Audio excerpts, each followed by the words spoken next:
Ujeta ili pak nešto drugo, obezbeđenje uletelo munjevitom brzinom. Miljana pobacala Aneli stvari, haos na sve strane. Miljana Kulić iznervirala se te je tako pobacala kutije Aneli Ahmić. Evo i ja od večeras. Ja od početka stavljam kutije od mog kreveta, rekla je Miljana. Evo i ja od večeras, rekla je Aneli. Dobro, evo ja pobacam lepo sve, rekla je Miljana.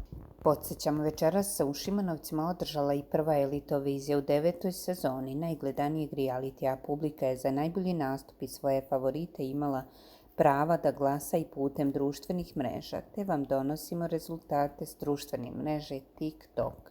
Naime, voditeljka Dušica Jakovljević pročitala je glasove i otkrila da su pobednici TikTok glasanja Aneli Anđelo, a potom su im Ana Radulović i Ivana Šopić uručili bogatu nagradu.